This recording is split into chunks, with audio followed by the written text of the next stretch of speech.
વૈશ્વિક ટાઈમ ઝોનના જુદા જુદા ટાઈમ ઝોનમાંથી વૈશ્વિક શ્રોતાજનોને good morning, good afternoon, good evening. Gujarati સાહિત્ય ફોરમના આજની રવિવારની સભામાં મંચ પર ડોક્ટર વિભૂતિ પટેલ, તેમનો પરિચય આપનાર વડોદરાના એમ્બેસેડર અને અમારા ડાયરેક્ટર સ્વાતિ દેસાઈ અને આભાર વ્યક્ત કરનાર નિર્ઝરી વસાવડા સહિત હું આપ સૌનું હાર્દિક સ્વાગત કરું છું. ગુજરાતી ફોરમ વિશે જો હું આપને ટૂંકમાં કહું ને તો એ એક નોન પોલિટિકલ અને નોન રિલિજિયસ સંસ્થા છે. દુનિયાભરમાં 60 મિલિયન ગુજરાતીઓ ફેલાયેલા છે. વિચાર કરો, આટલી મોટી સંખ્યામાં ફેલાયેલા લોકો એટલે ત્યાં ત્યાં એની સંસ્કૃતિ, એના વિચારો, એના પહેરવેશ, એની ખાણીપીણી અને એના બધા તહેવારો બધું જ લઈને ત્યાં જાય છે. આમ જ્યાં જ્યાં ગુજરાતી ત્યાં ત્યાં સદાકાળ ગુજરાત, એટલે જ્યાં ગુજરાતી જાય ને ત્યાં ધબકતું ગુજરાત થઈ જાય છે. આવી જ રીતે આપણી ગુજરાતી ભાષા એ બી ત્યાં ગયો છે ત્યાં એની ભાષા લઈ જાય છે. આજે પણ હું ગર્વ સાથે કહી શકું કે આપણા ગુજરાતી સાહિત્ય ફોરમના મંચ ઉપર કેટલા બધા US, UK, પોર્ટુગલ બધેથી તેના જે સભ્યો છે એ બધા જ આપણી ગુજરાતી ભાષાને જાળવણી, પ્રસાર અને પ્રચાર માટે તત્પર છે ને તેઓ એમની હાજરી અચૂક આપે છે અહીંયા આગળ. આમ બહાર વસતા ગુજરાતીઓ દ્વારા પણ ગુજરાતી સાહિત્ય ફોરમને ઘણો જ સપોર્ટ મળી રહ્યો છે. ગુજરાતી સાહિત્ય ફોરમ એણે આ જે શરૂ કર્યું ત્યારે એક જ નાનકડો એ બન્યો કે આપણી ગુજરાતી ભાષા છે ને એ થોડી હાંસિયામાં જતી રહી હતી, કારણ કે વિદેશી ભાષાનું આક્રમણ થયું હતું એટલા માટે. અને એ હાંસિયામાં ગઈ છતાં એને પોતાની ગર્વિતા છોડી નથી જરા પણ. એ ભાષાને હાંસિયાની અંદરથી બહાર લાવવા માટે અને આપણા ગુજરાતી જે ગૌરવવંતી ભાષા છે એને માટે, એની જાળવણી માટે એક નમ્ર પ્રયાસ ગુજરાતી સાહિત્ય ફોરમ કરી રહ્યું છે. તમે માનશો, ગુજરાતી સાહિત્ય ફોરમમાં આજ સુધીના 289 એપિસોડ થયા. એમાંથી વાર્તા પઠન સિવાય એક પણ વિષય રિપીટ થયો નથી. એટલે કે 280 વિષયો અત્યાર સુધીમાં આવી ગયા. અને તમને જાણીને ખૂબ જ આનંદ થશે કે ગમે તેવો વિષય હોય પણ ગુજરાતી ભાષા દ્વારા એને ખરેખર ખૂબ જ ન્યાય મળે છે. કારણ કે વિષય ગમે તે હોય પણ બોલવાનું ગુજરાતીમાં જ એ ગુજરાતી સાહિત્ય ફોરમની પ્રથમ શરત છે. એટલે જ્યારે ગુજરાતીમાં બોલાય છે, ગમે તેવો આર્કિયોલોજીકલ હોય કે ક્લાઇમેટ ચેન્જ વિશે હોય કે કોઈ પણ વિષય હોય કે જેને આપણને એમ થાય કે આમાં ગુજરાતીમાં કઈ રીતે બોલી શકશે, પણ હું તમને કહેતા ખરેખર આનંદ થાય છે કે આર્કિયોલોજીકલમાં જે કૈલાસ મંદિરની વાત કરી હતી એ દીપક કર્નલ પણ નોન ગુજરાતી તેલુગુ ભાષી હોવા છતાં પણ ગુજરાતી ભાષામાં ખૂબ સરસ રીતે એમણે વર્ણન કર્યું હતું. એવી જ રીતે ક્લાઇમેટ ચેન્જમાં શૈલેષ નાયક, જેઓ તે વખતે ઇસરોના વાઇસ ચેરમેન હતા, એ તો પદ્મશ્રી પણ છે, તેમણે પણ ક્લાઇમેટ ચેન્જ જેવો વિષય એ વિશે પણ ખૂબ જ સરસ રીતે ગુજરાતીમાં વ્યક્ત કર્યો હતો. આમ ગુજરાતી ભાષાની પાસે વોકેબ્યુલરી એટલી બધી સરસ છે કે તમે કોઈ પણ વિષયને સરસ રીતે ન્યાય આપી શકો છો. આજે ઘણા નવા ચહેરાઓ જોઈ રહી છું, એમને ખાસ કહેવાનું કે અત્યાર સુધીની અમારી જે કંઈ વિષયો થઈ ગયા છે એ બધા અમારી યુટ્યુબ ચેનલ ઉપર છે જ. તો આપને યુટ્યુબ ચેનલને જરૂરથી સબસ્ક્રાઇબ કરશો, જેથી કરીને એ વિષયો તમને જાણવા, માણવા અને સમજવા મળશે. જ્યારે તમે એને સાંભળો તે વખતે તમને જો કોઈ પણ સવાલ ઉપસ્થિત થાય તો ચેટબોક્સમાં લખશો, જેથી કરીને વક્તા એનો જવાબ જરૂરથી આપશે. અને ચાલો તમને સવાલ ઉપસ્થિત ના થયો તો કાંઈ નહીં, પણ પ્રતિભાવ તો આપશો જ ને કે તમને આ વિષય ઉપરનું જે જ્ઞાન મળ્યું એ કેવું હતું, એ જરૂરથી જણાવશો. આમ પ્રતિભાવ તો જરૂરથી આપજો. ચાલો વધારે સમય ન લેતા આજના આપણા જે વિદુષી વ્યક્તિ છે વિભૂતિ પટેલ, ડોક્ટર વિભૂતિ પટેલ, તેઓ શ્રી આંદોલન સુવર્ણ જયંતિનું હિસાબ પત્રક 1975 થી 2025 સુધીનું આપવાના છે. આમ આપણને 50 વર્ષનો ગાળો તેઓ આપણને 45 થી 25 મિનિટમાં આપવાના છે. એ ખરેખર એમની કેટલી બધી એમની સરસ તૈયારી અને કેટલી બધી વિચક્ષણતા હશે કે જેથી કરીને તેઓ 50 વર્ષને 50 મિનિટમાં તેઓ કહી શકવાના છે. તો આવો હું સ્વાતિ દેસાઈને વિનંતી કરીશ કે તેઓ વિભૂતિબેનનો પરિચય આપે. આભાર કોકિલાબેન, આ તક આપવા બદલ. માનનીય કોકિલાબેન, અલકાબેન, અત્રે આમંત્રિત વક્તા વિભૂતિબેન, આભાર વ્યક્ત કરનાર નિઝરીબેન તથા ગુજરાતી સાહિત્ય ફોરમના પરિવારના સભ્યો. આજે મારી શાળાની સહઅધ્યાયની વિભૂતિનો જે પરિચય આપવાની તક મળી છે એ માટે હું અત્યંત આનંદની લાગણી અનુભવું છું. એમના વિશે પરિચય આપવા કરતા એક શરૂઆતમાં હું કહું કે અમારી 50 વર્ષ પહેલાની જે વિદ્યાર્થી અમારા એલમ્બિકના, એમાં આગળ પાછળના 10 વર્ષમાં વિભૂતિ એ મોખરાનું સ્થાન અનુભવે છે. અને આજે પણ અમે બધા જે ભેગા થયા છે એ મિત્રો એને માટે ખૂબ જ ગૌરવ અનુભવીએ છીએ. એમની શૈક્ષણિક કારકિર્દી તો એટલી બધી છે કે 45 મિનિટ પણ ઓછી પડે, પણ ટૂંકમાં હું પ્રયત્ન કરીશ. એ રિટાયર્ડ પ્રોફેસર છે અને એમની ખૂબ જ ઉચ્ચ કક્ષાએ રહી છે. તે advance centre of woman studies, Tata institute of social science, school of the ડેવલપમેન્ટમાં પ્રોફેસર તરીકે કાર્યરત હતા. એસએનડીટી કોલેજમાં ઇકોનોમિક્સ ડિપાર્ટમેન્ટના હેડ તરીકે પણ કામગીરી નિભાવી છે. અને આ બધી તો ઘણી કામગીરી સાથે પણ આજે તો આપણે વાત કરીશું એમની જે મહિલા સશક્તિકરણ પર એમણે જે કામ કર્યું છે, અને આવી ઉજ્જવળ કારકિર્દી સાથે પણ જે સામાજિક ક્ષેત્રે એમણે નોંધપાત્ર એમનું યોગદાન આપ્યું છે. તેમણે ઓથર પણ છે. એમણે woman challenges of new millennium ના રાઇટર છે અને series of 15 volumes of empowering woman world વાઇડના કો એડિટર છે. એ ટૂંકમાં આપણે કહીએ ને તો એક 50 વર્ષ જે મહિલાઓ માટે એમણે કામ કર્યું છે ને એનો નિચોડ આપણને એમના વક્તવ્ય દ્વારા જાણવા મળશે. અને ખાસ તો આનંદની વાત એ છે કે એક આંતરરાષ્ટ્રીય ફિગર પણ છે કે as a member of expert committee of working group of discrimination against woman and girls of United Nations Human Rights Council, and she also contributed to prepare the report on women's human rights in Changing World of the Women 2020. એટલે આમ આંતરરાષ્ટ્રીય ખ્યાતિ ધરાવતા વિભૂતિબેન આજે આપણી વચ્ચે છે એ આપણા સૌભાગ્યની વાત છે. અને સ્ત્રી આંદોલનના જે સુવર્ણ જયંતિ વર્ષના 50 વર્ષ દરમિયાનના લેખાજોખા કે એમાં એમના માર્ગદર્શન હેઠળ જે પ્રગતિ યાત્રા હતી, એટલે એમાં દરેક એમણે આવરી લીધું છે કે સમાનતા, અધિકાર, ન્યાય, શિક્ષણ, આરોગ્ય, રોજગાર, એ મહિલાઓની રાજકીય ભાગીદારી, એટલે એ બધા વચ્ચે એમનું એક ઊંડો અભ્યાસ અને એમને માટેનું જે એમને યોગદાન આપ્યું છે એ ખરેખર આપણે માટે ખૂબ ગૌરવની વાત છે. આવા વિભૂતિબેન આપણે આજે વચ્ચે છે, એટલે ગુજરાતી સાહિત્ય ફોરમના મંચ પર એમનું સ્વાગત છે.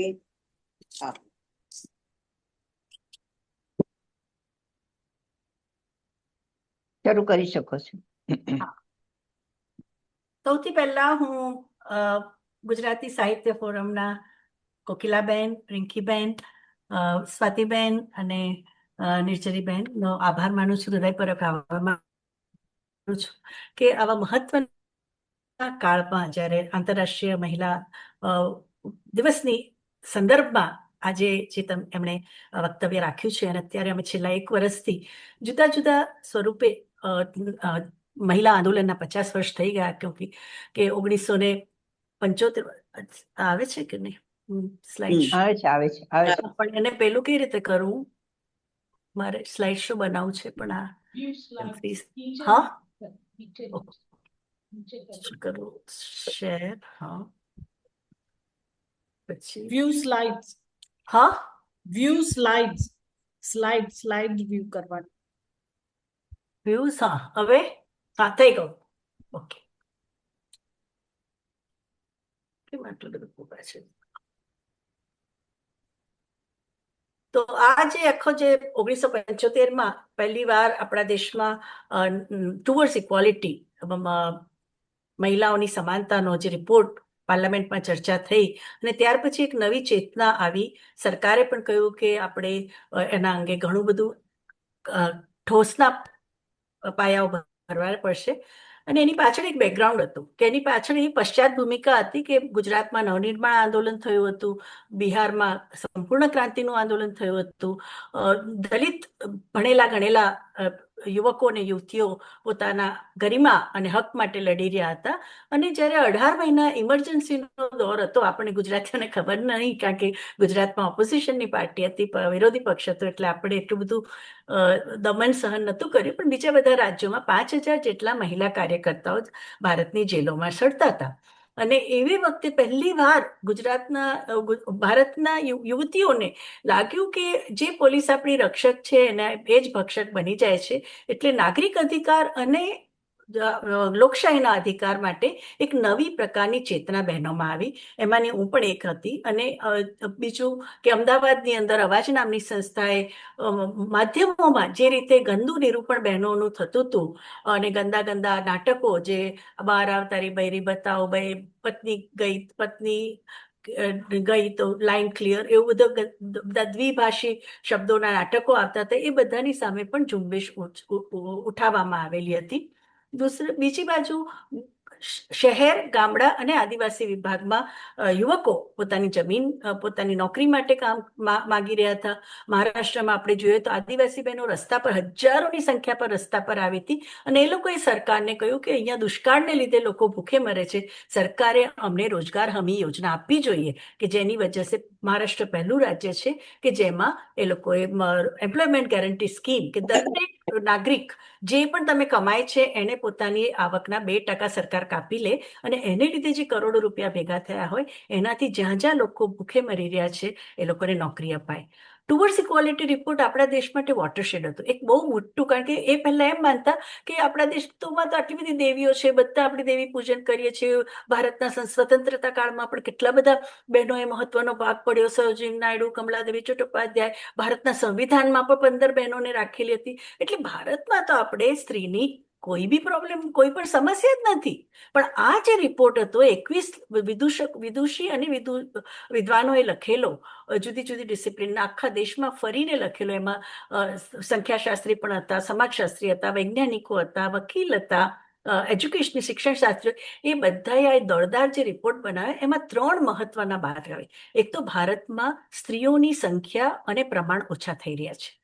1871 થી માંડીને આ જયારે રિપોર્ટ આવ્યો ત્યારે 1971 જનગણના હતી.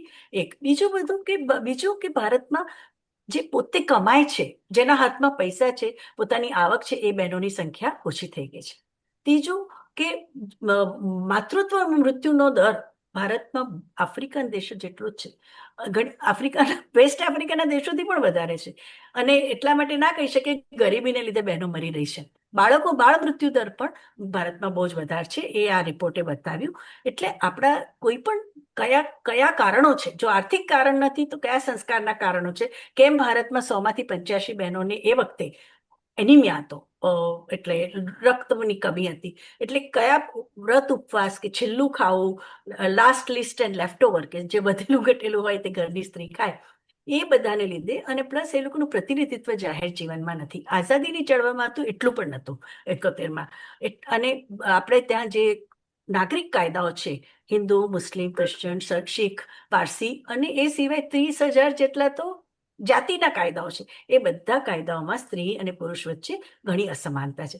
આ એક વાત આવી ત્યાર આ રિપોર્ટને કાવ્યનું રૂપ આપ્યું અમૃતા પ્રીતમે.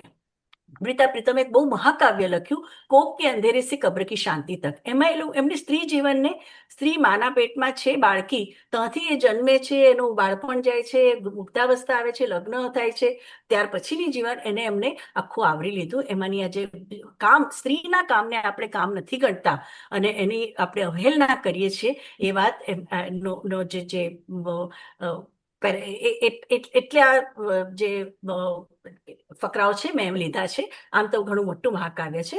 અને જે મેં કહે છે કે ઘરમાં કામ કરતી સ્ત્રીને આપણે કહીએ છીએ કે મારી બહુ કામ નથી કરતી, મારા ઘરની સ્ત્રીઓ કામ નથી કરતી, તો અમૃતા પ્રીતમ પૂછે છે તો પછી બાળકને જન્મ કોણ આપે છે, ઘરના રસોઈ પાણી કોણ કરે છે, બધા માંદા લોકોની સેવા કોણ કરે છે, અને પુરુષોને આટલો જ ટાઈમ મળી જાય છે 8 કલાક પછી આરામનો, એ કેમ નથી મળતો? અને આ સ્ત્રીને આપણે શા માટે નગણીએ છીએ અને એની માટે ધ્યાન નથી આપતા? અને આ કાવ્યની એટલી મોટી અસર થઈ કે ભારત સરકારે વિચાર્યું કે 6ઠ્ઠી પંચવર્ષીય યોજનાથી એક નવું પ્રકરણ યોજનાની અંદર સ્ત્રીના વિકાસ અંગેનું હશે. અને એ આપણે જોઈએ છે 1975માં સરકારે મહિલા વર્ષની ટિકિટ પણ કાઢી, 25 પૈસાવાળી આંતરરાષ્ટ્રીય જે મીટિંગ થઈ, 165 દેશો આવ્યા હતા, એમાં ભારત સરકારે પણ પોતાના આપણો રિપોર્ટ મૂક્યો. અને બીજી બાજુ તળગાળાની જે સ્ત્રીઓ હતી, સામાન્ય સ્ત્રીઓ, એ લોકોએ પણ 8 માર્ચ એક મહિલા દિવસ તરીકે 1975થી બધાએ ઉજવવા માંડ્યો, કે સરકાર પણ ઉજવતી હતી અને સમાજની સંસ્થાઓ પણ. એ પછી આપણે જોઈએ છે કે આખા બહેનોના જે લોકો અલગ અલગ કામ કરતા હતા, એ લોકોએ પોતાના નેટવર્ક બનાવવા માંડ્યા કે તમે તમારા ગામમાં આ કામ કરો છો, એમાંથી અમે શું શીખી શકીએ, એકબીજાની પાસેથી આપણે કઈ હૂંફ મેળવી શકીએ. કે નવા નવા પ્રશ્નો આવી રહેલા, અચાનક સ્ટવ ફાટી ગયો ને બહુ બળી ગઈ, કે પછી બ્યુટી કોન્ટેસ્ટ થતા હતા, સૌંદર્યની બહેનોની શરીરની નુમાઇશ થતી હતી, કે પછી બળાત્કારના કેસીસ બહુ મોટા આવી ગયા. તો આપણે પ્રમીલા દંડવતે, જે બહુ મોટા લીડર હતા, MLA MP હતા, એમને કહ્યું brides are not for burning, નવવધુ એ જલાવવાનો સામાન નથી. અને ત્યાર પછી તમે જુઓ છો કે જ્યારે જ્યારે પણ આવા નવા નવા જે પ્રશ્નો પૂછાતા ગયા, વિરોધ થતા ગયા, એને એ લોકોએ કલાત્મક રૂપ પણ આપ્યું. અહીંયા એક નાના જુવાન સ્ત્રી ચિત્રા લે એણે કહ્યું કે મને તમે એક સ્ત્રી તરીકે કેવી રીતે જુઓ છો? એક ફર્નિચરનો ટુકડો છું, હું કોઈ માણસ નથી. કોઈની પર અત્યાચાર થાય તો તમે કે ઘણા બધા માણસ જવા દો ને, એ માણસને ગંદી લત હતી, કોઈને દારૂની લત હોય, કોઈને બીડીની લત હોય, તેને સ્ત્રીની લત છે, એટલે સ્ત્રીને પણ દારૂ ને બીડી સાથે તમે સરખાવો. એવા પ્રશ્નો એ લોકોએ કહ્યું કે અમે નાગરિક છે કે નહીં, ભારતીય સંવિધાને અમને વ્યક્તિત્વ આપ્યું છે. એવી જ વાત આપણે જોઈએ કે નંદુરબારમાં એક બહુ મોટું સંમેલન થયું કે જેમાં મધ્યમ વર્ગની સુખી ઘરની સ્ત્રીઓ પણ આવી હતી, આદિવાસી બહેનો પણ આવી હતી, અને બધાએ ચલા નંદુરબારે, ચલો આપણે નંદુરબાર જઈએ, સ્ત્રી મુક્તિની પરિષદમાં જઈએ બધા. અને મોટા પ્રમાણમાં 1980માં જ્યારે એક મથુરા નામની નાનકડી બાળાને, 14 વર્ષની બાળા પર યુનિફોર્મધારી પુરુષ 2 પોલીસોએ એની પર બળાત્કાર કર્યા. પોલીસ સ્ટેશનની અંદર બહાર એના સગાઓ, ગામના લોકો જોર જોરથી રડતા હતા, અંદર મથુરા રડતી હતી. અને બીજે દિવસે સવારે ફટે હાલ મથુરા બહાર આવી. એનો કેસ એક ભણતી છોકરીએ લીધો, લો કોલેજની વસુધા ડગમ્બર. એને સેશન કોર્ટમાં લઈ ગઈ. ત્યાં તો કહ્યું હા જવા દો ને, આ તો ગરીબ છોકરી છે, આદિવાસી છોકરી છે, એ લોકોમાં શું ચરિત્ર હોય, પોલીસોને પાછળ આકર્ષાઈ હશે, એમ કરીને એને કેસ તોડી કાઢ્યો. બોમ્બે હાઈકોર્ટમાં એ કેસ આવ્યો ત્યારે બોમ્બે હાઈકોર્ટે કહ્યું કે એક 14 વર્ષની નાનકડી છોકરીએ કન્સેન્ટ આપ્યો. પહેલા તો કન્સેન્ટ કહેવાય જ નહીં. અને આ પોલીસ યુનિફોર્મધારી પોલીસની અંદર એ કર્યો, એમને અત્યાચાર કર્યો, એટલે 10 વર્ષની સખત સજા થઈ. પણ એ કેસ જ્યારે સુપ્રીમ કોર્ટમાં ગયો ત્યારે જસ્ટિસ ચંદ્રચૂડે એટલો ગંદો એની ભાષા, એનું સ્ત્રી પ્રત્યેની એક તિરસ્કારની ભાવના, અને ગરીબ સ્ત્રી, આદિવાસી સ્ત્રી પ્રત્યેની એની જે ભાષા હતી, એને 4 પ્રોફેસરોએ લલકાર્યા. એમાં હતા આપણા ઉપેન્દ્ર બક્ષી, જે સુરતમાં વાઇસ ચાન્સલર, લલિતિકા સરકાર, રવિ કેલકર અને વસુધા. એ ઓપન લેટર જે એમને સુપ્રીમ કોર્ટને લખ્યો, એ એટલો બધો સુંદર સંવેદનાથી અને સમજથી લખાયો હતો કે એને જ્યારે ચાપાનિયા ખરીદ્યો રેલવે સ્ટેશનથી, બોરેવલી સ્ટેશનથી, મેં તરત ઘરે જઈને એની સાયક્લો સ્ટાઇલ બનાવી દીધી, સ્ટેન્સિલ. અને એના અમે બધે દેશમાં જે નવા નવા નારી આંદોલન સંગઠનો ઊભા થયેલા હતા, એ બધે બુક પોસ્ટથી 5 રૂપિયાની 4 રૂપિયાની ટિકિટ લગાડીને મોકલી આપ્યા. અને મુંબઈમાં જે લોકો રહેતા હતા, એ લોકોને અમે 50 પોસ્ટકાર્ડ મોકલ્યા. એની રિસ્પોન્સમાં, એના જવાબમાં 49 બહેનો અમારી મીટિંગમાં આવી. અને આપણે કહ્યું કે ગમે તે થાય, આપણે નારી શરીર પર આવો અત્યાચાર નહીં કરાય. અહીંયા આપણે જોઈએ છીએ મંજુ ગાંધી, એ મોટી રેલી 8 માર્ચની કરી રહ્યા છે, અને જેમાં એ કહે છે કે બહેનો જાગો, અને આ સોનલબેન અને કુસુમબેન ઠક્કરે આ ગીત લખ્યું હતું એ વખતે કે જાગો બધી નારી, આપણે બધાએ સાથે મળીને જે પણ આપણી પર અત્યાચાર, અન્યાય, શોષણ, દમન થાય છે એનો વિરોધ કરવો જ રહ્યો. ત્યાર પછી અહીંયા તમે હું એ વખતે 22 વર્ષની હતી, ના 25 વર્ષની હતી, બરાબર, 1980. એટલે એમાં મેં જે ગીત લખ્યું એમાં પણ આપણું ઝવેરચંદ મેઘાણીનું હેજીરે ગીત છે. હેજીરે અત્યારે બહુ જ છેલ્લા 50 વર્ષથી આ ગીત બધા સ્ત્રી સંગઠનો ગાતા હોય છે કે અમે પરિવારની ઝંઝટથી, રૂઢિઓના બંધનથી પરતંત્રી માનસને ઠુકરાવીને આવ્યા છીએ. નારી દમન ને નારી શોષણ મિટાવવા અમે આવ્યા છે. પતિઓની મારઝાડ, દહેજ, બળાત્કાર, આખુદી સત્તા, એ બધાની સામે અમે સાથે મળીને આવ્યા છીએ. એ વાત અમે 1980માં રખાવી અને સરકાર પાસે માંગણી કરી કે બળાત્કારનો જે કાયદો છે એમાં પરિવર્તન લાવો. બહુ જ ખરાબ પ્રકાર અંગ્રેજોએ બનાવેલો એ કાયદો, એમાં જરા પણ અનુકંપા કે સ્ત્રી જેની પર અત્યાચાર થાય છે એના પ્રત્યેની કઈ અનુકંપા નથી, એને બદલો. અને રાતના સૂર્યાસ્ત થાય અને સૂર્યોદય પહેલા કોઈ પણ સ્ત્રીને તમે પોલીસ સ્ટેશને બોલાવી ન શકો, એકલી તો બોલાવી જ ન શકો, અને મહિલા પોલીસ જ એને લઈ શકે એવી વાત થઈ. સ્વરૂપ ધ્રુવે બહુ સુંદર ગરબો એ વખતે લખ્યો કે અમે ઈડરિયો ઘડજીત સુરે એકે ડુંગરા ડોર્યા છે. એટલે જે રીતે અમે મહિલા સંસ્થાઓ, જવાન વિદ્યાર્થીઓ, કર્મચારીઓ, એ બધા સરકારને લલકારી રહી હતી, સુપ્રીમ કોર્ટને લલકારી રહી હતી, પણ એ કે ભલે ઊંચા ડુંગર, ભલે કંકર પથ્થર, અમે કેડીઓ કોતર સુરે એકે ડુંગરા ડોળ્યા છે. આ ગીતનું ઘણી બધી ભાષાઓમાં અને અંગ્રેજીમાં પણ ભાષાંતર થયું છે. હવે ઉઠો ને બહેનો, હવે જાગો ને બહેનો, આપણે નવો ચીલો ચેતરવો રે એકે ડુંગરા ડોર્યા છે. 1981માં આપણે જોઈએ છીએ કે દિલ્હીના અમે પાર્લામેન્ટની અંદર મહિલા સાંકળી બનાવી. કેમ કે અમને મથુરાને ન્યાય મળવો જ જોઈએ, બળાત્કારના કાયદામાં આવવો જ જોઈએ. અને જ્યારે અમે લો કમિશનને મળ્યા તો લો કમિશનને અમે કહ્યું કે તમે આજકાલની છોકરીઓ બગડી ગઈ છે, તમે હમણાં રામાનંદ સાગરની રામાયણ ચાલે છે, બધાને એમ કહું રામાયણની સિરિયલ જુએ અને સીતા માતા જેવું ચરિત્ર બનાવે તો આવું કઈ નહીં થાય. એટલે અમને લાગ્યું કે આ લોકો સાથે ચર્ચા કરવાનો મતલબ જ નથી. આપણે તો પછી અમે બધા પાર્લામેન્ટમાં જે એમપીસ હતા, મેમ્બર ઓફ પાર્લામેન્ટ, એ લોકોને મળ્યા, અમારા નિવેદનો આપ્યા, અને પછી સરકારે બી આપણે જોઈએ છે 1984માં બધા નવા પ્રકારના કાયદા લાવ્યા. અહીંયા આગળ મુંબઈમાં આપણે જોઈએ તો બહુ મોટી રેલી થઈ હતી, ચલો મુંબઈ કરીને. પૂરે મહારાષ્ટ્રના બધી બહેનો ગામે ગામેથી આવી હતી. 1982માં જ્યારે ટેક્સટાઇલ સ્ટ્રાઇક થઈ એને લીધે લગભગ 50,000માંથી ફક્ત 5,000 બહેનો રાખીને બીજી બધી બહેનોની નોકરીઓ જતી રહી. જેવું અમદાવાદમાં થયું, સેવાઈલાબેન ભટ્ટે સંસ્થા બનાવી, તેવી રીતે ટેક્સટાઇલ કામદાર બહેનોને અચાનક જ કાઢી મૂકે, કાલથી તમે નહીં આવતા, અને એ લોકોએ ભૂખે મરવું પડે. એવા વખતે પણ સ્ત્રી આંદોલને એમનો સાથ આપ્યો.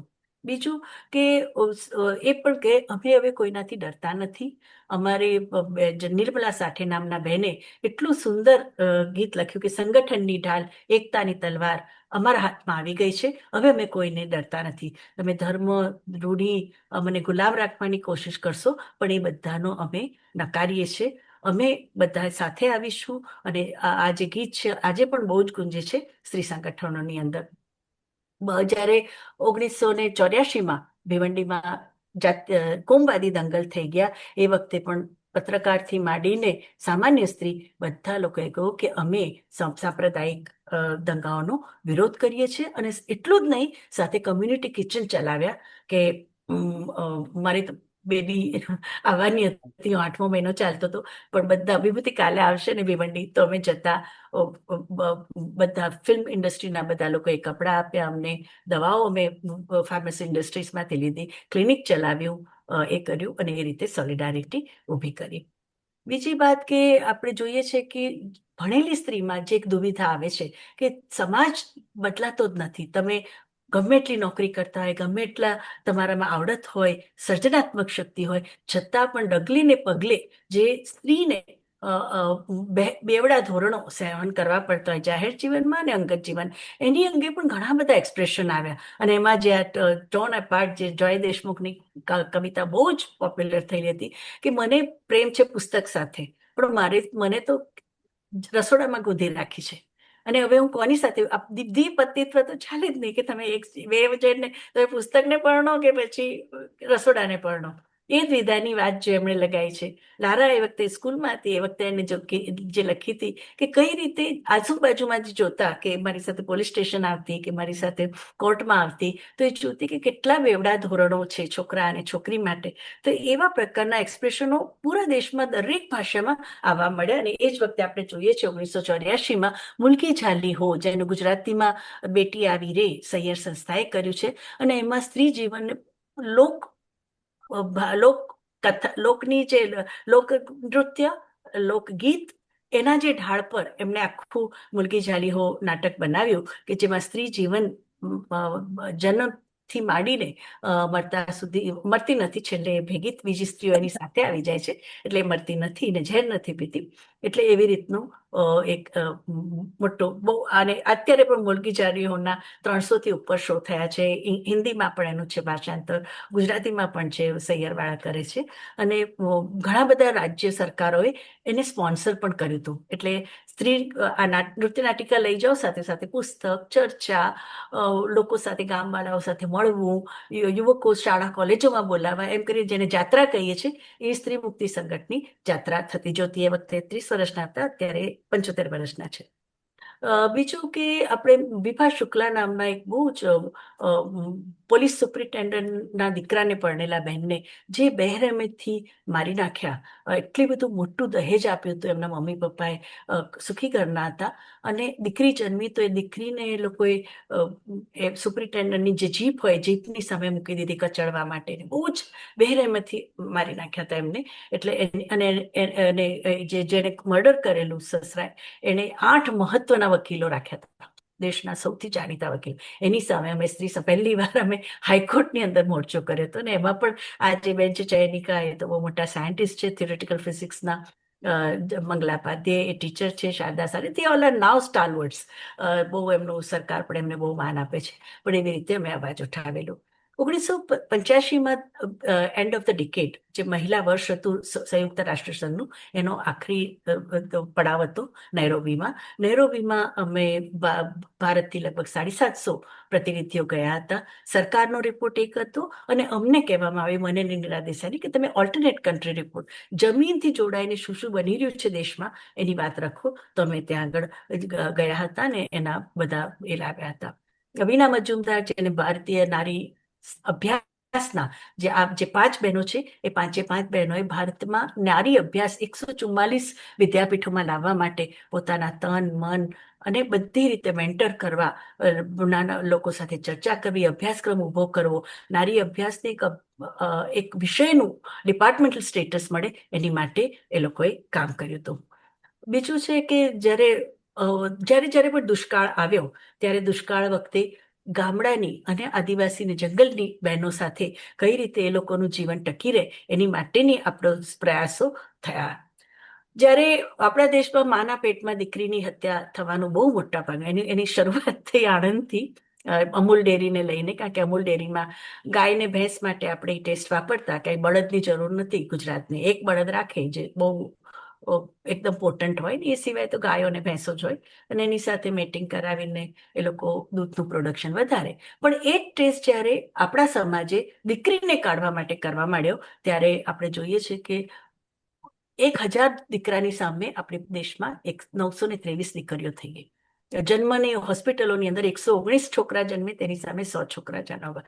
એવી વખતે અમે લોકોએ કહ્યું કે ભાઈ, અસમાનતા દૂર કરો, દીકરીઓને દૂર કરવાનું નહીં. ડોટર્સ આર ડિસ્ટ્રોય ડાઉરી, દહેજને દૂર કરો, દીકરીઓને નહીં. એટલે 14મી નવેમ્બર જે બાળ દિવસ કહેવાય, બાળ દિવસમાં અમે જ્યારે રેલી કરી હતી, મારી બેબલી એ વખતે 2 વર્ષની હતી, 1986માં. તો એની સાથે અમે પણ જ્યારે બધી અમે દીકરીઓની જ રેલી કરી હતી. 4 પેઢીની દીકરીઓ, સૌથી નાની દીકરી આપણી 2 વર્ષની, અને સૌથી મોટી દીકરી હતી 90 વર્ષના. એ બધાની અમે રેલી કરી હતી. અને પછી એના રિસ્પોન્સમાં આપણે જોયું છે કે નવો કાયદો પણ આવ્યો કે અત્યારે ગર્ભજળ પરીક્ષા કરીને, સેક્સ સિલેક્શન કરીને દીકરીનું એબોર્શન કરવું એ ગુનો ગણાય છે. રૂપકવર જ્યારે સતી થઈ 1987માં, કે એક જવાન 21 વર્ષની વિધવાને, IAS ઓફિસરની દીકરીને તમે બરોબર એને સિડેટ ઓપિયમ અફીણ પીવડાવીને બેભાન કરી નાખો છો, એના શરીર પર ઘી ઘસી ઘસીને પછી એને આગમાં નાખો છો, એને ચારે બાજુથી 2000 માણસો ખુલ્લી તલવારે સતી માતાની જય કરે છે, અને 15 દિવસની અંદર 2 લાખ લોકો સતી મેળામાં આવે છે. એની સામે અમે સરકારને કહું કે આવું થઈ જ ન શકે. તમારે સતી પ્રથા વિરોધી કાયદો કાઢવો જ પડે. એટલે ભારત સરકારે આપણે જોઈએ છે કે કોઈ પણ પ્રકારનો સતી અંગેનો પ્રચાર કરવો, કોઈ પણ વિધવાને જલાવી દેવાનો પ્રચાર કરવો એ આપણા દેશમાં ગુનો ગણાય છે. બીજું કે પોપ્યુલેશન પોલિસી, કુટુંબ નિયોજનના નામે તમે ગમે એવી ભયંકર અને ખોટી સ્ત્રીના શરીરને નુકસાન કરે એવી દવાઓ આપો. એની સામે પણ આ બધા સાયન્ટિસ્ટો છે, માઇક્રોબાયોલોજીસ્ટ છે, સાયન્ટિસ્ટોની સાથે અમે મળીને કહ્યું કે આ ખોટું તમે અમારા જીવન સાથે ચેડા નહીં કરો. આંતરરાષ્ટ્રીય ફાર્માસ્યુટિકલ ઇન્ડસ્ટ્રી ને માટે બજાર નથી રહ્યું, કારણ કે યુરોપ, અમેરિકા, કેનેડાની બહેનો તો સચેત થઈ ગઈ છે કે આવી દવા નહીં લેવાની, એટલે તમે અમારા દેશમાં ડમ્પ કરો છો. એની માટે ફિલ્મ પણ બહુ સરસ બની, સમથિંગ લાઈક વોર એ નામની દીપા ધનરાજની ફિલ્મ પણ બનવામાં આવી. બહેનોએ મોટા પ્રમાણમાં જમીન અને ઘર માટે, અને એમાં પણ એકલ નારી કે જે બહેનોનું કોઈ નથી, વિધવા, પરિત્યક્તા, પતિ છોડીને ચલો ગયો છે, લગ્ન નથી થયા અને મોટી ઉંમર થઈ ગઈ છે, એ લોકોને પણ જમીન હક અને ઘર હાઉસિંગ રાઇટ્સ એની માંગ કરી. સૌથી પહેલી જે NTR આંધ્રપ્રદેશના ચીફ મિનિસ્ટરે એ માંગ સ્વીકારીને અત્યારે ઘણા બધા રાજ્યોમાં લેન્ડ રાઇટ્સની વાત સ્વીકારાઈ ગઈ છે. અહીંયા આગળ આપણે જોઈએ છે કે શ્રમિક મહિલાઓના સમસ્યાઓને લઈને 8 માર્ચ પર કામ થયેલું હતું. જ્યારે મંજુશ્રી સારડા નામની ખૂબ ધનવાન કુટુંબની મારવાડી છોકરીને એના વરે જલાવી દીધી, ત્યારે બહુ મોટું આંદોલન મહારાષ્ટ્રમાં ખડું થયું. આખા રાજ્યમાં સ્ત્રી સંગઠનો આખું પોસ્ટર એક્ઝિબિશન બનાવ્યું, સ્ત્રી અને કાયદાનું, અને એટલું સરસ પોસ્ટર એક્ઝિબિશન હતું કે મહારાષ્ટ્ર સરકારે કહ્યું કે અમે એની 1000 કોપીઓ બનાવી અને આખા સેટ ગ્રામ પંચાયતોને આપીશું. તો આવા સેટ એ લોકોએ બનાવી દીધેલા હિન્દી, મરાઠી અને ઇંગ્લિશમાં, કે જેમાં બહેનોને મરતા સુધી રાહ ના જોવે, જેવો અન્યાય ચાલુ થઈ જાય એ જ વખતે પગલું લઈ શકે એની માટેના કાયદાઓની જાણકારી આપવામાં આવી. રેલવે ટિકિટના ભાડા વધી ગયા, એ વખતે ગરીબ બહેનોએ કહ્યું કે તમે આ કરશો તો અમે નોકરી પર, કામ પર કેવી રીતે જઈશું, અમે માંડ અમારું પેટીઓ રડીએ છીએ. તો એની માટે પણ સપોર્ટ આપ્યો. 1981માં ભારતમાં નારી અભ્યાસ સંમેલનો થવા માંડ્યા, કે જેમાં આપણે દરેક શાળા, કોલેજો અને વિદ્યાપીઠોમાં કઈ રીતે નારી અભ્યાસને ફાઉન્ડેશન કોર્સની અંદર અલગ અલગ વિષયોની અંદર એક ફરજિયાત કોર્સ તરીકે લાવીએ, તાકે એક નવા પ્રકારની ચેતના નારી હક્કો માટે છોકરા અને છોકરી બંનેમાં આવે. તો આ જે પ્રકારની ગટવાટ જૂથમાં ચર્ચાઓ થાય, ત્યાં આગળ લોકો વાતો કરે, નવા પોતાના અનુભવો પૂરા દેશના ખૂણેથી બહેનો આવે, લગભગ 1000 થી 2000 બહેનો આવે, એટલે બધી સબ્જેક્ટ વાઇઝ એની ચર્ચા થાય, એ પણ થવા માંડ્યું. અને અહીંયા આગળ આપણે જોઈએ છે કે ઇન્ફોર્મલી પણ તમારે કરવું હોય જે બી કામ, એ પણ તમે કરી શકો. કમલા બસીન, જે ખૂબ જાણીતા, તમારામાંથી ઘણા બધા એમને તો જોયા પણ હશે સત્યમેવ જયતેમાં. કમલા બસીન બહુ જ સુંદર ગાયિકા અને સ્ટોરી ટેલર હતા. એટલે તો જ્યાં પણ હોય, પગથિયા પર હોય કે બાગમાં હોય કે રૂમમાં હોય, એ એમને સાંભળવા તો બધા ભેગા થઈ જ જાય, એ આપણે જોઈએ છીએ. એટલે આખું એક ઇન્ફોર્માલિટીનું વાતાવરણ તમને દેખાય છે. સાવિત્રીબાઈ ફૂલે, ત્યાંના સેન્ટરનું નામ પણ ક્રાંતિ જ્યોતિ સાવિત્રીબાઈ ફૂલે, જે ભારતના સૌથી પહેલા શિક્ષિકા કહી શકાય મોડર્ન એજ્યુકેશનના, એ સાવિત્રીબાઈનો વિષય હતું. ગુજરાતમાં જ્યારે દંગાઓ ફાટી નીકળ્યા, ત્યારે અમે મુંબઈમાં સફેદ કપડાં પહેરીને પીસ, શાંતિની વાત કરતા મોટી રેલીઓ કાઢી હતી. પંચાયતી રાજનો કાયદો આપણા દેશમાં 1984માં આવ્યો, 94માં આવ્યો, અને એક જ આ નવો કાયદા આવવાથી 18 લાખ બહેનો પંચાયતમાં આવી ગઈ, 30%. અને આજે આપણે જોઈએ છીએ કે 21 રાજ્યની અંદર 50% બહેનો પંચાયતમાં છે. એમના વિશે બહુ લખાતું નથી પેપરમાં, પણ એ લોકોએ જે ઘણા મહત્વના 12 વિષયો, 12 મુદ્દાઓ પર ઘણું સરસ કામ કર્યું છે અને આપણે જોઈએ છીએ કે બિહાર જેવા રાજ્યમાં પણ અત્યારે 70% બહેનો, એટલે ખુલ્લી સીટમાં પણ બહેનોને લોકો કહે છે, કારણ કે એ લોકો દારૂ નથી પીતા, એ લોકો બાળમજૂરી રોકે છે, એ લોકો જે ટ્રાફિકિંગ સ્ત્રીઓ અને બાળકોને વેચી કાઢવા એ બધું બંધ કરાવે છે. એટલે એમના પોતાના ગામના તબક્કે એ લોકોનું કામ સરસ થઈ રહ્યું છે. સાથે સાથે અમારા જેવા અર્થશાસ્ત્રીઓ સરકારને કહ્યું કે જેન્ડર બજેટિંગ હોવું, આપણું જે બજેટ છે, જે કરદાતાઓ પૈસા આપે છે અને સરકાર ખર્ચા કરે છે, એને ફક્ત રસ્તા બાંધવા કે બાગો બનાવવા માટે જ નહીં, પણ બહેનોના શિક્ષણ, એમના રોજગાર, એમના કૌશલ્ય આવે, એમની તંદુરસ્તી અને એમના સ્વાસ્થ્ય અને એમના ડિસિઝન મેકિંગ માટે વપરાવા જોઈએ. એટલે આપણા દેશમાં 2005ની સાલથી જેન્ડર બજેટિંગ, જે શરૂઆતમાં 3,000 કરોડ કે 4,000 કરોડ, આજે આપણે જોઈએ છે તો 1,00,000થી ઉપર કરોડ સરકાર એની પર લગાવી રહી છે. 2 પ્રકારની સ્કીમ, સક્ષમ અને સબલ, 2 પ્રકારની. સાથે સાથે 2030 વર્ષના પ્રયાસો પછી આપણા દેશમાં અત્યારે કાયદો છે પ્રોટેક્શન ઓફ ઘરેલું હિંસાને સામે 5 જે સર્વિસીસ પ્રોવાઈડર્સ છે, હોસ્પિટલે શું કરવું, શેલ્ટર હોમે શું કરવું, એટલે જ્યાં એમને લઈ જાય, ઘરમાંથી તગેડી મૂક્યા હોય તો શું કરવું, કાયદાની દ્રષ્ટિએ એમને શું રક્ષણ મળી શકે, બાળકોને શું રક્ષણ મળી શકે, અને રાઇટ ટુ રેસિડન્સ, તમે કોઈ પણ સ્ત્રીને મારીને કાઢી નાખો, એને ત્યાં રહેવાનો હક છે, એ એક આખું વાત. અને દિલાસા નામનો જે પ્રોજેક્ટ બાબા હોસ્પિટલમાં ચાલુ થયો, અત્યારે આપણા દેશમાં 840 વન સ્ટોપ સેન્ટર છે, કે કોઈ પણ સ્ત્રીને મારે તો એને ભટકવું ના પડે, પોલીસ સ્ટેશનથી, કોર્ટથી, શેલ્ટર, બધી સર્વિસીસ એની પાસે આવે. તો એ એક બહુ મહત્વનો અપડેટ થયો. જ્યારે પ્રિયંકા ભૂત માંગે નામની જવાન છોકરી, કે જે મા બાપને ગામના સ્થાપિત હિતોને એની જમીન પડાવી લેવી હતી, તું તો દીકરી છે, તારે શું જમીનની જરૂર? તો એને કહ્યું, ના, હું દીકરી છું તો શું, હું મારું ખેતર ખેડીશ. એટલે સ્કૂલેથી આવીને ખેતર ચલાવતી હતી, એને ખૂબ જ બેરહેમેથી એને નગ્ન કરીને ગામમાં ફેરવીને મારી, એને ને એની મમ્મીને મારી નાખી. એની સામે આપણે જોઈએ છે આખા મહારાષ્ટ્રમાં ખૂબ મોટો એ થયો, અને જે 8 ગુનેગારો હતા એને સજા થઈ. આપણે જોઈએ છે કે પહેલીથી આપણી માંગ હતી કે ભાઈ 30 વર્ષ થઈ ગયા, અમે પંચાયતમાં જ રહીશું, ક્યાં અમને પાર્લામેન્ટને વિધાનસભામાં જવા નહીં મળે.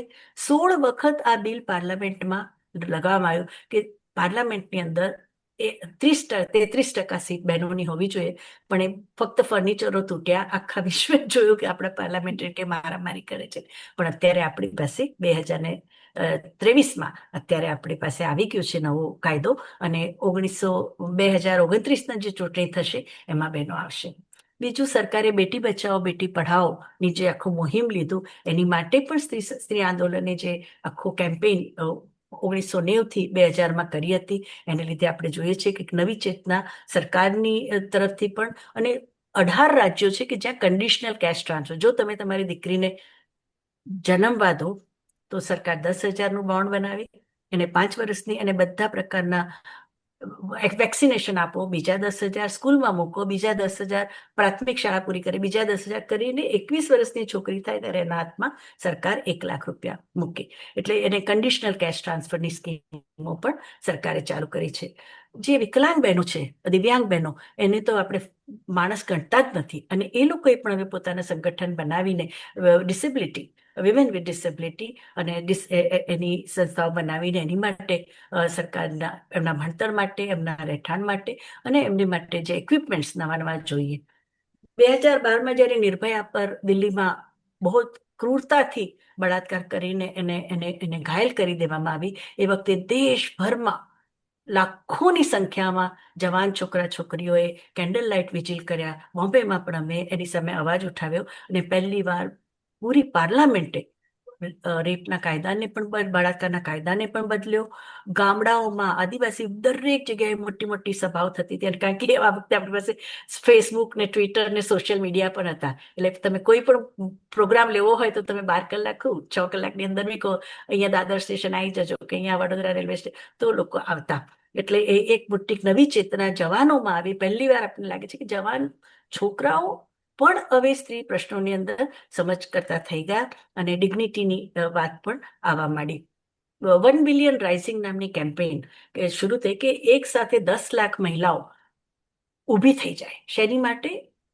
વાયોલન્સની સામે, હિંસાની સામે, કારણ કે બહુ અલગ અલગ પ્રકારના હિંસા, અને હવે તો સાયબર હિંસા પણ આવી ગઈ.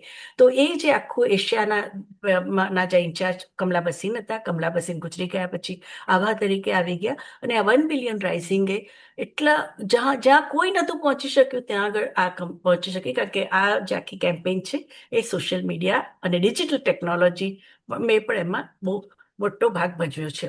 આજે આપણે જોઈએ છીએ કે નિર્ભયા કાંડ પછી એક વસ્તુ બધાએ સ્વીકારી છે કે આપણે છોકરાઓ સાથે કામ કરવું પડશે. બહુ નાનપણની ઉંમરથી જ એમની માનસિકતા બદલવી પડશે. સ્ત્રી કોઈ ઉપભોગનું સાધન નથી, સ્ત્રી કોઈ ફર્નિચરનું પીસ નથી, સ્ત્રી એક નાગરિક છે. એને બધા જ પ્રકારના હક અને એની ગરિમા જાળવવાની છે. એ વાત તમારે બહુ નાનપણથી કરવી પડશે. એટલે સ્ત્રી સંસ્થાઓ અત્યારે પુરુષોની સંસ્થાઓ, men against violence and abuse, પુરુષ ઉવાચ, દિલ્હીમાં છે તો મસ્ટ બોલ નામની સંસ્થા છે. એવી રીતે વિવિધ જગા પર ટોક્સિક મસ્ક્યુલિનિટી કે જે એકદમ નશામાં ધૂત, કે હું પુરુષ છું એટલે મારે મર્દ કો દર્દ નહીં હોતા, મર્દ મેં કુછ ભી કર સકતા હું, કે એનિમલ કે કબીર સિંહ જેવી ફિલ્મોમાં જે પ્રકારના પુરુષો દેખાડ્યા છે એવા પુરુષ આપણે ન બને. અને એની સામે અમારું સૂત્ર છે man of quality respect women's equality. જે સજ્જન પુરુષ છે એ સ્ત્રીઓની સમાનતાને સ્વીકારે છે. આ જે ગીત હતું એ 1980માં જે લખ્યું હતું હેજી રે, જે એ પરિવારની બંધનથી જોડીઓના અમે બધા સાથે મળીને સ્ત્રી સંઘર્ષ માટે, સ્ત્રીની ગરિમા માટે, અન્યાય વિરુદ્ધ, દમન અને શોષણ વિરુદ્ધ અમે સાથે આવ્યા છીએ એ વાત કહી. એટલે મેં વધારે એટલા માટે ફોટાઓ વાપર્યા કે 45 મિનિટમાં 50 વર્ષનો આપણો આખો સમયગાળો મારે એમાં આવરી લેવાનો હતો. ખૂબ સરસ. એક ધારું એટલે અમારો વિચાર મગજ બીજે કશે ગયું જ નહીં, ફક્ત તમારા પકડી રાખ્યા. વક્તવ્યમાં જ તમે પકડી રાખ્યા, અને એકદમ કોન્સન્ટ્રેટ થઈને અમે મંત્રમુગ્ધ થઈ ગયા કે હવે શું બોલવું અત્યારે, એવું છે. ખૂબ સરસ. સ્ત્રી ક્યાંથી ક્યાં પહોંચી એનો આખો ચિતાર તમે અમને બહુ સારી રીતે આપ્યો છે. હવે કૌશલ ચોકસીનો પ્રશ્ન છે, આપણે એમને વિનંતી કરીએ. કૌશલ. નમસ્તે વિભૂતિ. હા, નમસ્તે. વખતે અને અનબિલિવેબલ બોડી ઓફ વર્ક, કે જબરજસ્ત કામ કર્યું છે. 50 વર્ષની ગોલ્ડન જ્યુબિલીમાં એ જાણે પર્સનલ જર્ની હોય એવું પણ દેખાય. હા, કારણ કે હું પણ એમાં શરૂઆતથી છે. તો આપણે આજે 50 વર્ષનું આપણે વિચારીએ તો ઘણી બધી વસ્તુ એમાં સંકળાયેલી છે, જે લીગલ ફ્રેમવર્ક છે, ગ્રાસરૂટ મૂવમેન્ટ છે, વિમેન્સ કલેક્ટિવ છે, એ બધું ભેગું થયેલું છે. હવે જો વેસ્ટર્ન અને તમારી પાસે વિશ્વનો પણ અનુભવ છે, તો વેસ્ટર્ન ફ્રેમવર્કમાં જોઈએ તો ઘણું બધું ઇકોનોમિક એમ્પાવરમેન્ટ પર છે અને ઇન્ડિવિજ્યુઅલિટી પર છે. જ્યારે ગ્લોબલ સાઉથ કે ઇન્ડિયા આપણે જોઈએ તો કદાચ સોશિયલ જસ્ટિસ અને ડેવલપમેન્ટ પર છે. તો એ ફરક શું લાગે છે? એટલે ફ્યુચરમાં જતા આ વેસ્ટર્ન ફિલોસોફીવાળું જે છે ફ્રેમવર્ક છે એ બરાબર છે, કે આપણે જે અત્યાર સુધીમાં સોશિયલ જસ્ટિસનો જે રૂટ હતો એને જ આપણે આગળ જવું પડે ને એને જ આપણે આગળ લેવું પડે? બરોબર છે. કારણ કે જો આપણે વેસ્ટર્ન ફેમિલીમાં ફક્ત ઉપભોક્તાવાદની વાત કરીએ તો ઉપભોક્તાવાદ તો હિંસા ઊભું જ કરવાનું, કારણ કે બધાને પોતાનું ખાવું એ જ મેન્ટાલિટી આવી જાય. જ્યારે તમે સોશિયલ જસ્ટિસની વાત કરો, સામાજિક ન્યાયની વાત કરો, તો એની સાથે જેન્ડર જસ્ટિસ પણ આવે, એન્વાયરમેન્ટલ જસ્ટિસ એટલે પર્યાવરણની બી જસ્ટિસ આવે, ડિસ્ટ્રીબ્યુટિવ જસ્ટિસ, વેચીને ખાવું, પછી જ્ઞાન વેચવાનું હોય કે પછી ખાવાની વસ્તુ વેચવાની હોય, આપણી પાસે જે પણ છે એ આપણે લોકોની સાથે મળીને કરવાનું છે. ને એક જે અમે પહેલા જ દિવસથી જે માનીએ છીએ કે આપણે એકલા જો લડીશું ને તો આપણે ડાકણ ઠેરાઈને મારી કાઢવામાં આવશે. પણ એ જ વસ્તુ આપણે સાથે મળીને કરીશું તો આપણે સમાજ પરિવર્તન લાવી શકીશું. ને જે આખો અમારો બધું જ અનુભવ કે જે બહેનો અમારી સંસ્થામાં આવી છે, કારણ કે બુનિયાદ સિરિયલ હતી, તમને ખ્યાલ હોય, એના પૂરી થાય નહીં કે અમારો ફોન નંબર આવી જાય, નારી કેન્દ્ર. અને એને લીધે સેંકડોની સંખ્યામાં બહેનો અમારી પાસે આવતી, અને અમે એ જ કહેતા કે જ્યોતથી જ્યોત જગાડવાની છે આપણે. એટલે જે રીતે અમે જે બહેનો આવે તે અમે ગેટ ટુગેધર રાખીએ શનિવારના, જેમાં દરેક પોતપોતાના સમસ્યાઓની વાત કરે અને એકબીજાને કઈ રીતે સહારો આપી શકે એની એ રીતનું. એટલે આપણે જે લેટિન અમેરિકાની બહેનો કે છે કે women United will never be defeated. એટલે આપણે સાથે રહીશું તો જ સમાજ પરિવર્તન થઈ શકશે. અને વહેંચીને આપણે બધું એકબીજા સાથે વહેંચવાનું છે, બધું ડિપ્રાઇવેટાઇઝ કરવાનું છે, એ ભાવનાની સાથે આપણે આખા એશિયાનો, આઈ વુડ નોટ સે કે બીજા, ઇવન બાજુમાં આપણે જોઈએ દક્ષિણ એશિયાના સ્ત્રી સંગઠનો લઈ લો, ફિલિપિન્સના, મલેશિયાના. In fact one stop crisis centre જે આપણે ઊભું કર્યું છે અહીંયા આગળ, ભારત સરકારે 840 અત્યારે છે કોવિડ પછી, એનું આપણે ઉદાહરણ આપણને મલેશિયા અને ફિલિપિન્સ, મારા વર હતા તે મુંબઈના જે બધા મેડિકલ સુપ્રિન્ટેન્ડન્ટને લઈને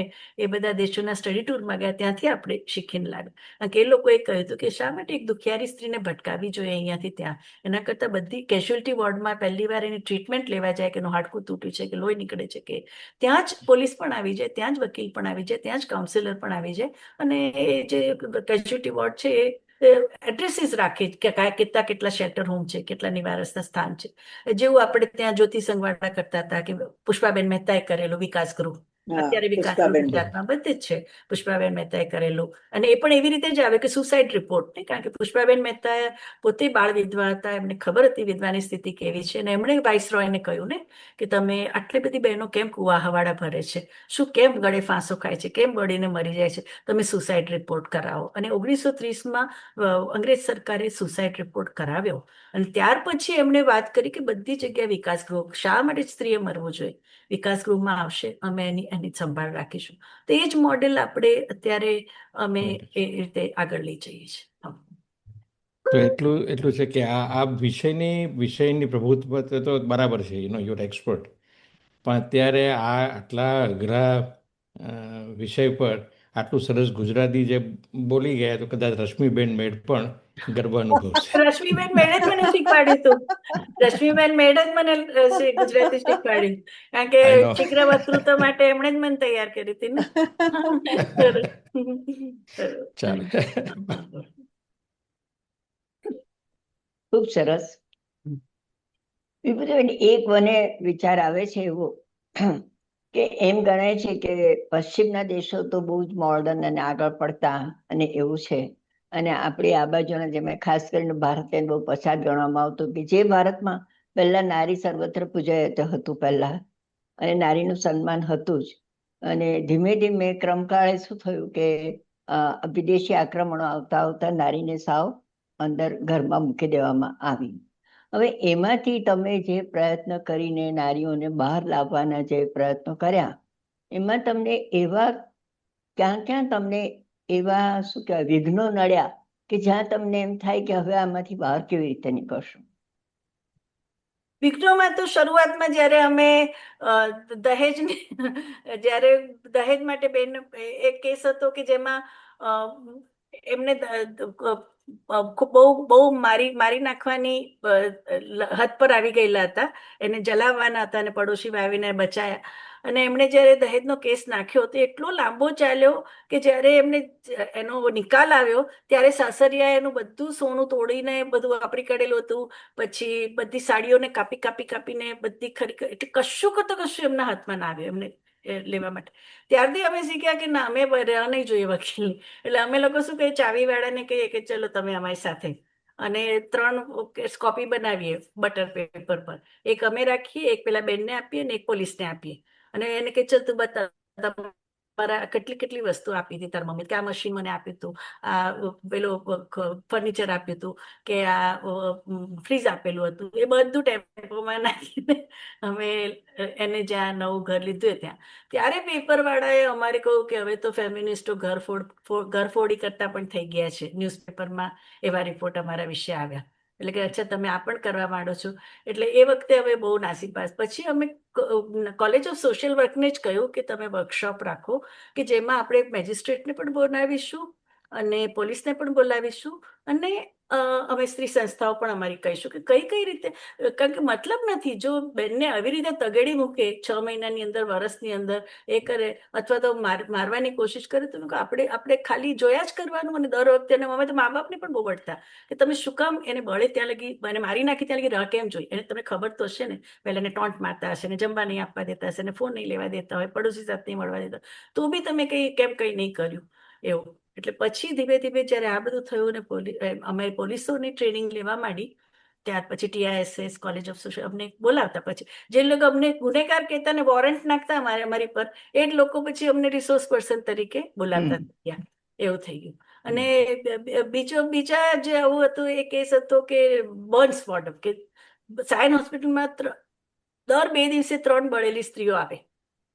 સ્ત્રી એટલી બધી ચીસો પાડતી હોય, પાણી આપો પાણી આપો, પોલીસ એમને વળ્યા કરે.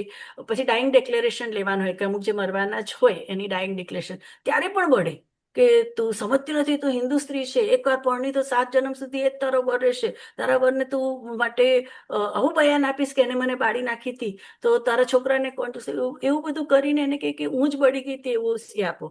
અને અમને લોકોને આવા જ ના દે. પછી અમે પોલીસ કમિશનરને મળ્યા કે ભાઈ આ તો બહુ જ ખોટું થઈ રહ્યું છે અને તમારે વિટનેસ હોવા જ જોઈએ. અને એટલે પછી બર્ન્સમાં ડાઇંગ ડિક્લેરેશન કેવી લેવું એની પણ કાર્યશાળા કરી. ને પછી અમને કહ્યું કે જો તમે 10-30 સંસ્થાઓ 3-3 દિવસની જવાબદારી લો, 72 કલાકની જવાબદારી લો કે તમે વિટનેસ રહેશો. એટલે કારણ કે વર પક્ષ તરફથી એ પૈસા લઈને દબાવી દે એવું ન થાય.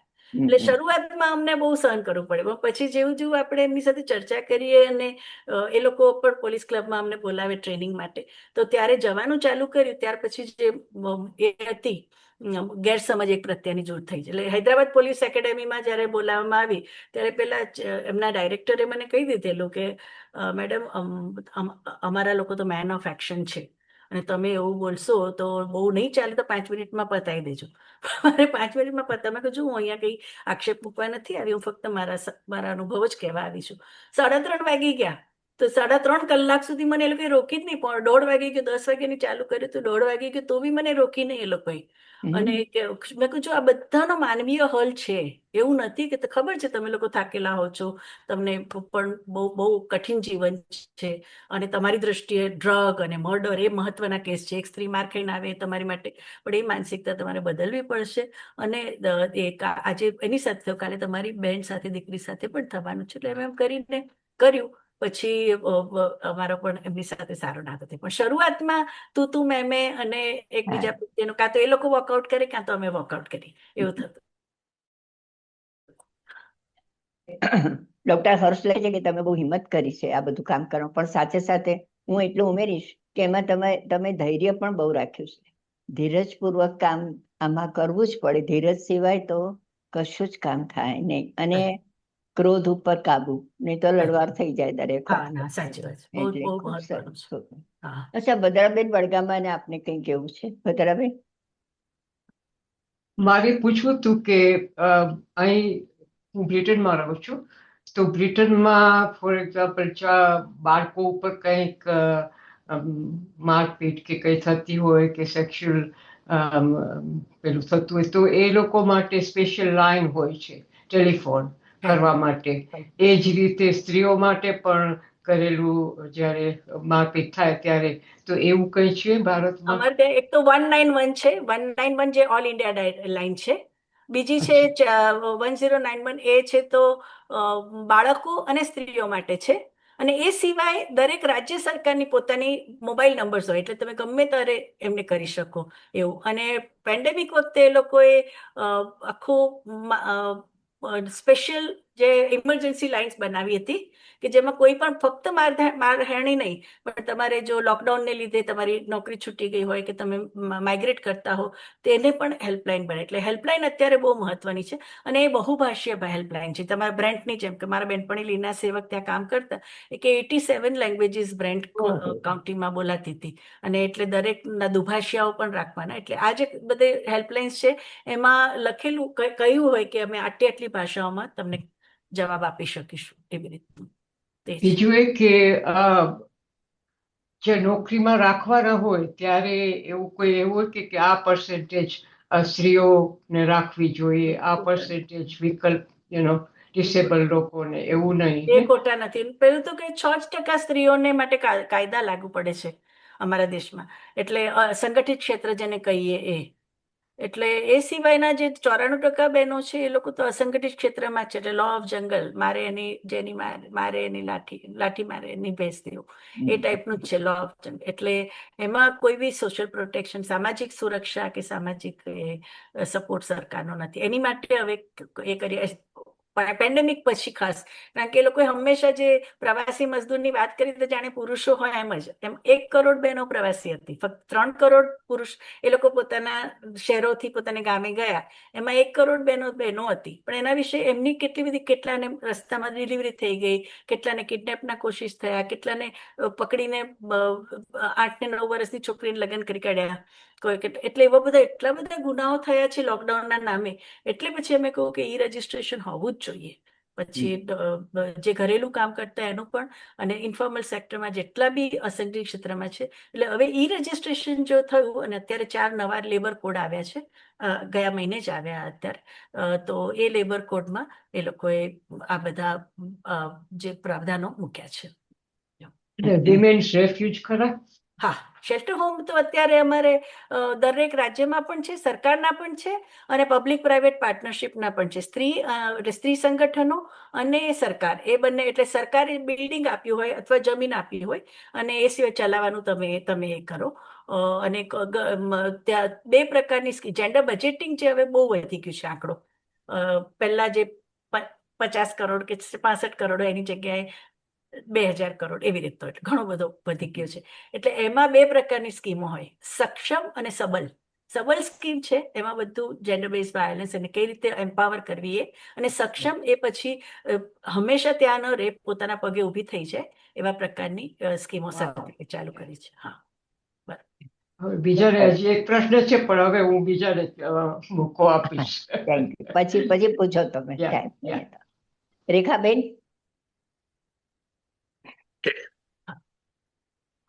હા રેખા, ટેનેસી, નમસ્તે. નમસ્તે. ટેનેસી યુએસએ થી બોલું છું. હા, ક્યાંથી? પહેલા ટેનેસી યુએસએ થી. અચ્છા, યુએસ. સોરી. હા. મારા કાર્યને ખૂબ ખૂબ વંદન. બહુ સરસ કામ થઈ રહ્યું છે, જાણીને ખૂબ આનંદ થાય છે. હું તો વર્ષોથી અમેરિકા છું, એટલે મને ઇન્ડિયાની બધી ઘણી ઓછી ખબર હોય છે, પણ આટલું સરસ કાર્ય થાય છે જાણીને ખૂબ આનંદ થાય છે.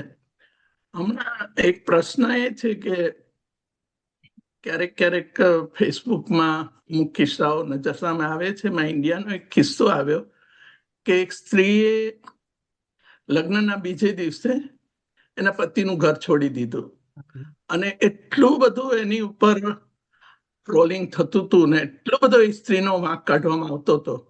હવે આ વાંક કાઢનારાને ખબર નથી કે રાત્રે શું થયું હશે એના પતિ સાથે. બની શકે કે એના પતિએ બળાત્કાર કરવાની કોશિશ કરી હોય, અને એણે નક્કી કર્યું હોય કે મારે નથી રહેવું આવા માણસ સાથે. એટલે પતિ જ્યારે બળાત્કાર કરે ત્યારે સમાજનો જે પ્રતિભાવ હોય છે એના વિશે તમારું શું કહેવું હોય છે? અમારે તો આવા કિસ્સા બહુ જ આવેલા, ફક્ત મારી સંસ્થામાં જ નહીં, મહિલા દક્ષતા સમિતિ, સ્વાધાર, સ્ત્રી મુક્તિ સંગઠન, જેટલા બી લોકો શોખ ખાઈ જાય છે કે તમે પરણીને ત્યારે એક પતિને ત્યાં જાય અને એને XXX પોર્નોગ્રાફી બતાવે, બીભત્સ એ બતાવે, અને કે આ સીન આપણે ઇનેક્ટ કરવાનો છે. એ સ્ત્રી, એ છોકરી બ્રાઇડલ કપડામાં, એ જેના લાલ જે લગ્નના કપડામાં જ ભાગીને સ્ત્રી સંસ્થાઓમાં આવે, રસ્તામાં, ટ્રેનમાં, કાં તો સ્ટેશને ગઈ ગઈ હોય, જ્યાં બી હોય ત્યાં.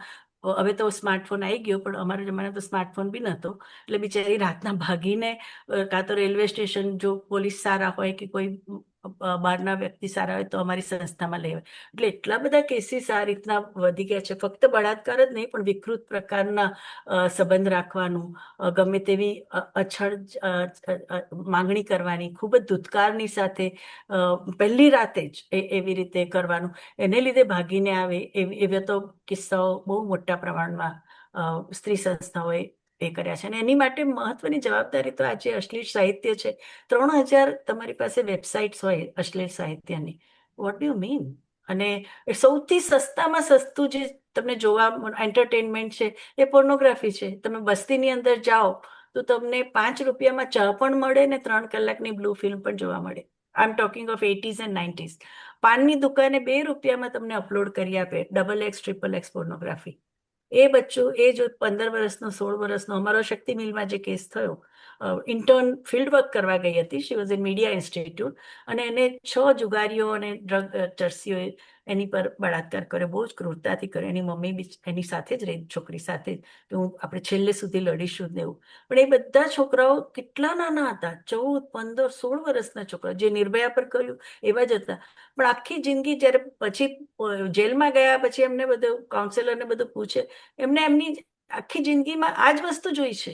એટલા બીજું કોઈ સાહિત્ય એમને મળ્યું જ નથી, કોઈ સારા સંસ્કાર કે શાળામાં ટીચરે એને સંસ્કાર આપે એવું કંઈ મળ્યું જ નથી. એટલે એવા પ્રકારના વાતાવરણમાંથી આવેલી વ્યક્તિ એમની સ્ત્રી માટેની કે કોઈ પણ મનુષ્ય જેને એ નબળો માને છે, આ જ વસ્તુ એ લોકો છોકરા સાથે પણ કર્યું હોય. કારણ કે અત્યારે હોમોસેક્સ્યુઅલ રેપ બહુ જ વધી ગયા છે. નાના નાના 7મા 8માના બાળકો, અમે જઈએ છીએ પોક્સોના કેસીસ, ઓ માય ગોડ, તમારા રૂવાડા ઉભા થઈ જાય. મજલિસ નામની સંસ્થા ફક્ત પોસ્કોના જ કેસ લેશે, અને એ બધા એ છોકરાઓ પણ હોય, એમાં છોકરા બી હોય ને છોકરી બી હોય, એની સાથે આવું વર્તન કરે.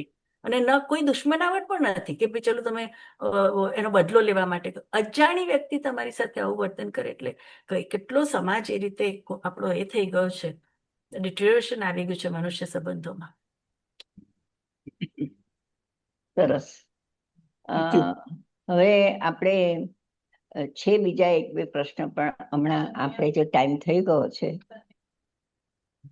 ખૂબ જ આજનું સરસ છે. નિરેન્દ્રબેન, આપણે પછી વાત કરીએ છીએ. નિરેન્દ્રબેન, હવે આટલો સરસ પ્રોગ્રામ થયો અને તમને બધાને થશે કે આવતા સરસ. વિભૂતિબેન, એક તો એમને મને ટાઈમ આપ્યો, ખરેખર બહુ વખતથી બોલવાનું હતું. અને આપણે તો એકચ્યુઅલી કેવું થયું, આવતા મહિનાનું હતું, એના બદલે આપણે ઇન્ટરચેન્જ કરવું પડ્યું છે ટાઈમનો. તો એટલે એમનો આભાર તો માનવો જ પડે ને, કારણ કે આટલું બધું કામ કર્યા પછી પણ આટલો સમય આપી શક્યા. મને છે ને ઘણી વાર કોઈ એમ કહે ને કે અમને ટાઈમ જ નથી મળતો, ત્યારે હું એમને કહું કે સોરી ટુ સે, પણ તમારામાં ટાઈમ મેનેજમેન્ટ નથી, એવું મારે કહેવું પડે. તો આટલું બધું કામ કર્યા પછી વિભૂતિબેન આપણને કેટલો સરસ ટાઈમ આપ્યો, અને આટલું ચિત્રથી આપણને વધારે સારી રીતે સમજ પડે એવો સરસ ટાઈમ આપ્યો. અને બીજું વધારે મને એ ગમ્યું કે આજે પરદેશના જે આપણા શ્રોતાઓ છે એ લોકોએ પણ આમાં રસ લઈ અને આટલું સારી રીતે સાંભળ્યું છે. તો એમનો આભાર વ્યક્ત કરવો જ જોઈએ ને. તો ઇન્દોરના એમ્બેસેડર નિર્ઝરી વસાવડાને વિનંતી કરીશ કે તેઓ આભાર વ્યક્ત કરે. નમસ્તે વિભૂતિબેન અને કોકિલાબેન. કોકિલાબેન આવી પ્રભાવશાળી વ્યક્તિત્વને આપણી વચ્ચે લાવી અને આજે તમે મને જે આ જવાબદારી સોંપી છે કે એમનો આભાર વ્યક્ત કરું. પણ વિભૂતિબેન, એટલું કહેવું પડે કે આટલું બધું જે આંદોલનની તમે જે જર્ની કરી છે, તમારી યાત્રા. અનમ્યુટ મ્યુટ થઈ ગયું. પહેલા સંભળાતું હતું? હા હા, સંભળાતું. હા, હા, બોલ હા. બોલ. એટલે તમારી જે અત્યારે હું પર્સનાલિટી જોઉં છું, તમારું જે બોલવાની જે છટા છે, એમાં એવું લાગે કે તમે આ બધા માટેના જે તમે આંદોલન કર્યા હશે, એનો જે વોઇસ તમે રેઝ કર્યો હશે, એ તમે કેટલું તટસ્થતાથી કીધું હશે કે એના માટેના તમને બધા જ સારી રીતના પાસા સવડા પડ્યા. એવું જરૂરી નથી કે તમને તમારો હક જોતો હોય તો એના માટે કંઈ ખૂબ અગ્રેસિવ થવું જોઈએ, કે તમારા બોલવાનામાં જ અત્યારે એટલું બધું સરળતા છે કે તમે જે પણ વાતો આ સ્ત્રી વ્યક્તિત્વની જે બધી મૂકી હશે, એ એટલી સરળતાથી મૂકી છે કે સામે જે પદ ઉપર હશે એણે તમારી વાત ખૂબ સરસ રીતે સાંભળી હશે, અને જે બધા નિર્ણયો લઈને જે તમને આગળ રસ્તા બતાવ્યા હશે અને તમારી જર્ની આગળ વધી હશે, એવું મને લાગે છે. અને તમને મળીને આજે એવું લાગે છે કે આપણે જે વુમન એમ્પાવરમેન્ટ માટે જે બધા અત્યારે સાંભળીએ છીએ કે જરાક શક્તિનો અનાદર કરે છે, એ તમારી પાસેથી શીખવું જોઈએ કે સ્ત્રીનું મહત્વ એક સ્ત્રી સમજી શકે, પણ કઈ રીતે એની વાતની રજૂઆત કરવી જોઈએ એ ન ભૂલ્યા વગર જો એનો પોતાનો અસ્તિત્વનું એ ધ્યાન રાખે તો આજે એને પણ એટલું જ માન મળશે. ઘણી સ્ત્રીઓ આ માટે કરીને પોતાને સ્ત્રી શક્તિ બતાવવા માટે ઘણાને નીચા પાડીને આજે આગળ વધી રહી છે. સાચી તો ખૂબ સરસ રીતે તમે કામ કર્યું છે અને ખબર પડી કે અમે લોકો જ્યારે મોટા થતા હતા ત્યારે અમને જે ભૂતકાળની વાતો સમજાતી હતી કે પહેલા તો આવું થતું હતું ને પહેલા તો આમ હતું ને તમને તો ઘણું સારું છે, તો એની પાછળ તમારા જેવી ઘણી વ્યક્તિઓએ કામ કર્યું છે, ત્યારે અમને સારું જીવન મળ્યું છે અને અમારી લાઈફ ઘણી સરળ રહી છે. Thank you so much. GSF નો આભાર કે આવી સરસ વ્યક્તિને અમારી વચ્ચે લઈને આવ્યા છે અને અમારા શ્રોતાઓને પણ કેટલા સરસ સવાલો સૂઝે છે. એટલે ખરેખર તમે પણ સરસ અમને માહિતી આપીને અમારા શ્રોતાઓનો પણ આભાર કે તમે લોકો ખૂબ સરસ ધ્યાનથી સાંભળો છો. સ્વાતિબેન, તમે પરિચયમાં જ જણાવી દીધું કે વિભૂતિબેન શું લઈને આવે છે અમારી સાથે. અગેન કોકિલાબેન, કૌશલભાઈ અને રિંકીબેનનો આભાર કે સતત દર રવિવારે નવી નવી વ્યક્તિઓ સાથે પરિચય કરાવે છે. આભાર. ખૂબ સરસ. હવે આપણી સફર પૂરી થવાની